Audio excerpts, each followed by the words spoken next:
is not remitting any tax as holding property. That is a third party. You can get third party information from statutory bodies like KPLC. You get Kaluma doing nil return, as in he has no income, if I were to say so. But the gentleman is monthly paying over 100,000 to KPLC. That is what we are talking about. Not some clandestine information, but verifiable information confirming you have some expenditures and therefore confirming there are monies you should be paying due taxes to run the government towards which you are not paying. Right. That is what we mean. The point I wanted to make is that there's something called tax integrity. Facts are facts. If I am due to pay, say, 30% of my income, general income, and let me just give an easy example. If I sold this amount, say I sold an item, and I'm supposed to pay something on that sale, yeah, and it's supposed to be part of my tax, my tax assessment. If somebody does an assessment from all my sources, and what I do as self-assessment, it should be automatic. Actually, it should balance. That's true. So I should have tax integrity. I should not fear if all they're looking for is how much money they have and whatever. It's okay. I should not fear. We used to, in those dark days, we used to fear before, freedom came to Kenya after the second liberation. We used to fear that the Secret Service in those days was listening into our phones and what.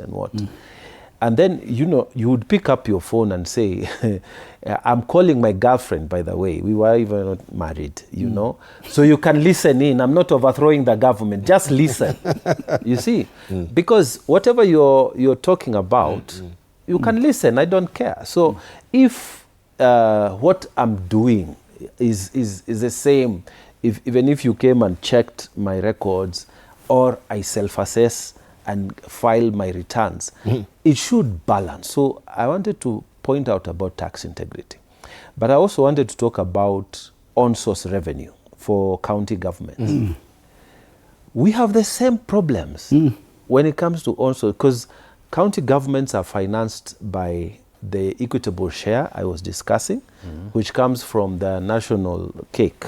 They share, and then we share amongst the counties. But also counties are supposed to raise on-source revenue. Now OSR has a problem, because when they pass their own finance bills at the county assemblies, and now they are going to the traders, tell them, now the license is 1,000 or 2,000, or you want to move your mangoes, now you have to pay, the vehicle passing here carrying fish must pay, or whatever. People are very hostile. They don't want to pay. Governors also have a very, very rough time.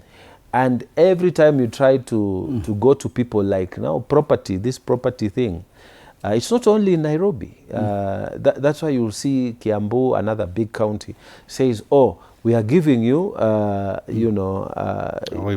waiver on all the penalties. Just pay the principal. They're enticing people to pay, but many people do not want to pay.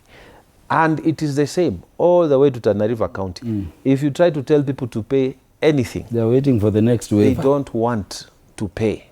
Even when you give them waivers, they don't want to pay. So this is why we are saying there must be a cultural shift. If you want a good road, be prepared to also pay. And it's all of us. Even the people in big business. So you will find a county like Narok now, Narok County, they have a very huge on-source of revenue because they have one big Masai Mara. So they pick money from there. But then if you tell them to go to these small traders, these small traders don't have that culture. And even Masai Mara is able to pay because they are collecting from the gate. So I think as Kenyans, as we make demands on good services, which we should, we need to have also a culture of integrity. Yes. A culture shift.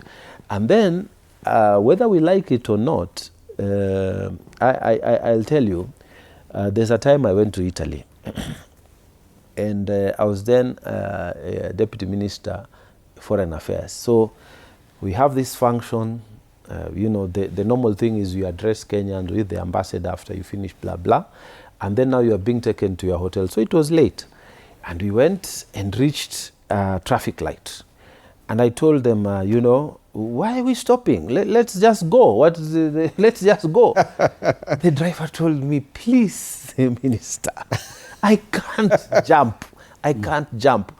There are some horrible askaris here called the Canibieri. These people will be with me. Italy. They will be with me even before I reach the house.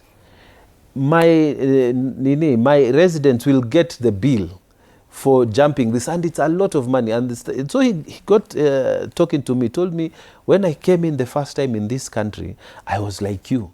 But because of the penalties, because of the seriousness these people take, traffic offenses, we all changed. Aligned. We all aligned. You don't jump, you don't behave this, not because that we are good people. It's because the penalties are too much.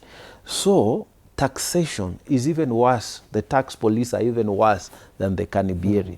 In the US, you don't joke with your taxes. These countries, they don't joke when it comes they're very serious. To money issues. So we also we should not just have a culture shift. This must be assisted by a very strong KRA, you know. Because then the KRA, when it becomes very strong, everybody knows that these guys will find out from third parties. They have information, they have scouts. So, I mean, the easier thing is for me to just comply. Unless I have a problem, I comply. If I can't pay, I should go and explain myself. If I have a problem, I should go. That will come with very strong measures given to these people. And then we will all shift. People will start paying. And then in return, I want water in my place. I want roads. I want commissioned services to your taxes. I wanted just to ask the issue of debate, because Honorable Mungatana, you've raised it, and people also have